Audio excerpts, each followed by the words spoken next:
உங்களில் யார் அடுத்த ஜிடி நாயுடு பொறியியல் மாணவர்களுக்கான பிரத்யேக போட்டி. மாணவர்களை உடனே ரெஜிஸ்டர் பண்ணுங்க. ரூபாய் 10 லட்சம் பரிசுகளை வெல்லுங்க. குறிப்பா நம்ம சொல்லணும்னா, இப்ப தமிழ்நாட்டை பொறுத்த வரைக்கும் ஒரு சில கோயில்கள் நம்ம பார்க்குறோம், ஒரு சில விஷயங்களுக்கு வந்து பிரசித்தி பெற்றது அப்படின்னு நம்ம சொல்றோம். அங்க போய் இந்த நேர்த்திக்கடனை செய்யுங்க அப்படின்லாம் நிறைய அறிவுறுத்தல்கள்லாம் ஆன்மீகவாதிகளோ இது போல நிறைய பேர் சொல்றதை நம்ம கேட்கிறோம்.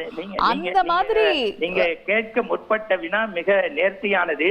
எப்படி பிள்ளை பேருக்கு திருச்செந்தூர் போகிறார்களோ, பிள்ளை வரம் வேண்டி எப்படி திருக்கருகாவூர் போகின்றார்களோ, எப்படி தங்களுடைய ஆயுள் நீண்டி வந்து திருக்கடையூர் போகின்றார்களோ, அதுபோல இந்த மூகாம்பிகை வேண்டினால் என்ன கிடைக்கும் என்று நேரடியாக கேட்கின்றீர்கள்.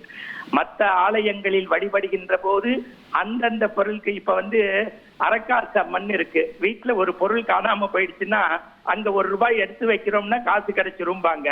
திருக்கருகாவூர்ல போய் என்ன அபிஷேகம் நெய் வாங்கி அந்த அம்பாளுக்கு அபிஷேகம் பண்ணா கரு உண்டாகும்பாங்க. திருச்செந்தூர்ல சஷ்டியில இருந்தா அகப்பையில விரதம் இருந்தா பிள்ளை பெயர் வரும்பாங்க. அது மாதிரி மூகாம்பிகை ஏன் போக வேண்டும், எதற்கு போக வேண்டும், எப்படி வழிபட வேண்டும், வழிபட்டால் என்ன பயன் என்று நீங்கள் கேட்கலாம்.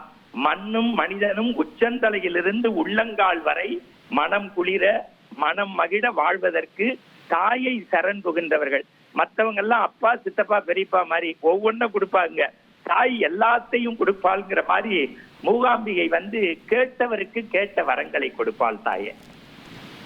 ஐயா, அதே மாதிரியே இப்ப முதலமைச்சரை பொறுத்த வரைக்கும் அவர் முதலமைச்சரா பொறுப்பேற்கிறதுக்கு முன்னாடி அவர் திருச்செந்தூர் ஷீரடி போனதெல்லாம் நம்ம பார்த்தோம். இப்ப முதலமைச்சர் ஆனதுக்கு அப்புறம் கொல்லூர் மூகாம்பிகை போறாரு. இந்த 3 ஸ்தலங்களுக்கான இந்த ஏதாவது இன்டர் கனெக்ஷன் இருக்கா? நல்ல அருமையா சொன்னீங்க.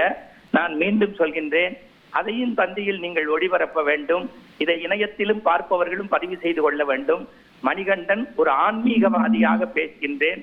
எந்த அரசியல் சாயமும் உள்நோக்கமும் எனக்கு இல்லை.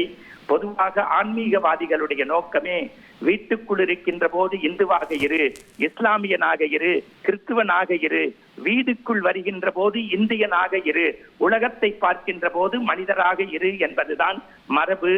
அந்த வகையில் இவர் நாகூர் தாகூருக்கு போவதும் வேளாங்கண்ணிக்கு போவதும் வேலெடுத்து வழிபடுவதும் எல்லாவற்றிற்கும் நன்றி கடனாக தாயை சரண் புகுந்து அறிந்தும் அறியாமலும் தெரிந்தும் தெரியாமலும் செய்த தவறையெல்லாம் பொறுத்து மண்ணையும் மக்களையும் உன் மனசாட்சியோடு எனக்கு இதயத்தை தந்து நல்லாட்சி தா என்று கேட்கலாமோ, வேற்றுமையில் ஒற்றுமையை விதைத்திருக்கிறாரோ என்று என்ன தோன்றுகிறது.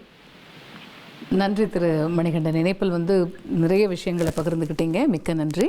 உங்களில் யார் அடுத்த ஜிடி நாயுடு பொறியியல் மாணவர்களுக்கான பிரத்யேக போட்டி. மாணவர்களை உடனே ரெஜிஸ்டர் பண்ணுங்க. ரூபாய் 10 லட்சம் பரிசுகளை வெல்லுங்க.